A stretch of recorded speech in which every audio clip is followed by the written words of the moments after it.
This sort of concept of like, do not settle, go after exactly what it is you want.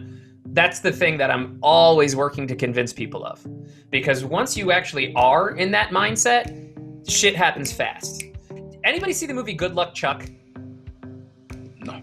Okay, so the premise of Good Luck Chuck, it starred Dane Cook, was that every time a woman slept with Chuck, the very next guy she dated, she'd end up marrying. Like, that's the premise of the movie, is his reputation gets out, and now all of these women are chasing him around just trying to fuck him so that they can meet their life partner afterwards. Well, I have that effect on women.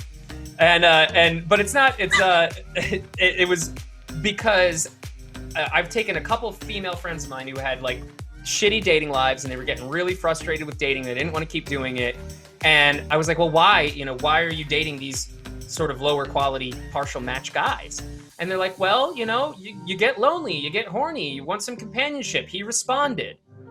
That's a fucking terrible reason to date somebody. So I take those girls, I introduce them to the swing scene where they can get really high quality, drama-free, no strings attached, safe sex.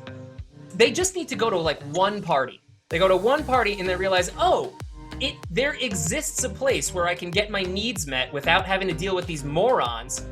And then suddenly they stop dating the morons, and within a couple months they found their boyfriend because they stopped settling. So yeah, I mean, I talk about this concept a lot, but it's because it's really, really powerful, but it takes a lot of faith, right? Because it goes counter to all of the mainstream advice you've already gotten, which is like, relationships are hard work and you need to work with one another and compromise, blah, blah, blah. Bullshit. Fucking bullshit. You find a person who's compatible enough, you don't compromise on shit because you're both selfish in the exact same ways. So there's no fights. Or I might add, it's counter to the pickup advice as well. Like, you need to seduce her even if it's the most compatible one. Like, I still have a lot of in the back of my head, like, you need to do the right things, you need to seduce her in the right way. Did you read my anti-Pua fucking giant post? Did you read that? Maybe I need to read it again. Dude, I mean, somebody sent me a video today, actually. Somebody goes, hey Mike, you helped me out in the forum one time, so I thought I'd make you aware of this. This guy is really shit-talking Sasha. And it was some wannabe Pua and it's funny, this is a style of video where they take Sasha and any other day gamer and they put this whole fucking thing about, well, they're not really pickup artists and they don't really have good game and they're just good marketers. Number one, we are piss poor marketers. So as soon as somebody calls us a good marketer, you know that they haven't done their fucking homework. But it's always the same arguments. It's always the same points. It's really just that they're negging us to build themselves up. But like for me, it was the first kind of dating advice I got into. So that's why it's I got programmed that way. So I could consume so much content. Yeah. With that philosophy, and then of course Mike is like counter to that. Yeah. And it's still hard to accept that, right? Go ahead. I mean, like, but once you do, man, I mean, I've had probably this guy from the Boston men's group where I started out. I fought with him, like conceptually argued with this guy so much that I had to mute him on the fucking forum. Like, I had to make it so I just didn't see any of his posts anymore. And because he was so in his head, like the most in his head guy.